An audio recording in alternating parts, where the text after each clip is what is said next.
দেখতে পেয়েছি, সেই শিক্ষাই ঠাকুর দিলেন।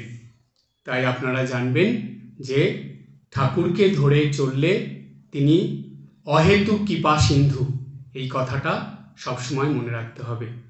অল্পতেই তিনি কিছু না করলেও তার কোনো হেতু নেই, কারণ নেই, এমনি কৃপা করেন তিনি। কিন্তু তার জন্য আমাদের কি করতে হবে? স্বামী ভূতেশানন্দজি মহারাজ বলছেন ঠাকুরকে ভালোবাসতে হবে। ভালোবাসলে দেখবেন এই জীবনে আমরা যেটাই লাভ করেছি, ভালোবাসা ছাড়া আমরা কিচ্ছু লাভ করতে পারি না। যার প্রতি আমাদের নিষ্ঠা, ভক্তি, বিশ্বাস, ভালোবাসা থাকে, সেটাই আমরা জীবনে লাভ করতে পারি। তো সুতরাং ভূতেশানন্দজি বললেন যে যত বেশি ঠাকুরকে ভালোবাসবে, ঠাকুরের কৃপা আশীর্বাদ তিনি তত বেশি পাবেন। আর ঠাকুরকে ভালোবাসা মানেই ঠাকুরের নির্দেশ বা ঠাকুরের বলা কথা নিত্যদিনের জীবনে মেনে চলা। এটাই হলো ঠাকুরের প্রতি ভালোবাসা।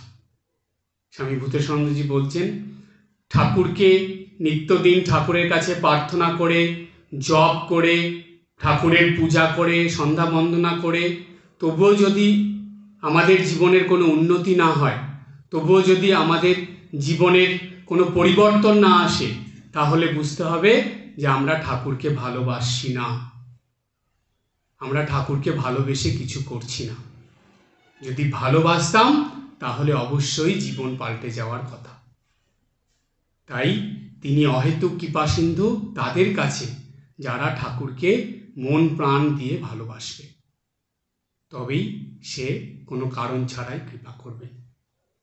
তিনি ভালোবাসার কাঙাল, সেই জন্যই বলা হয় ভক্তের ভগবান।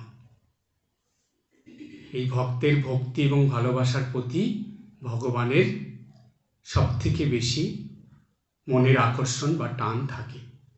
তাই অহেতুক কৃপা সিন্ধু ঠাকুরের কাছে আমাদের সবারই প্রার্থনা থাকবে আমরা যাতে ঠাকুরকে কায় মনোবাক্যে মন প্রাণ অন্তর দিয়ে ভালোবেসে যেতে পারি।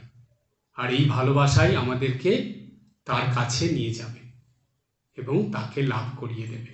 আজকে এই পর্যন্ত। সবাই ভালো থাকবেন, হাসি খুশি আনন্দে থাকবেন। ওম জননীং শারদাম দেবীম রামকৃষ্ণম জগদ্গুরুম পাদপদ্মে তয়োঃ শ্রিত্বা প্রণমামি মুহুর্মুহুঃ।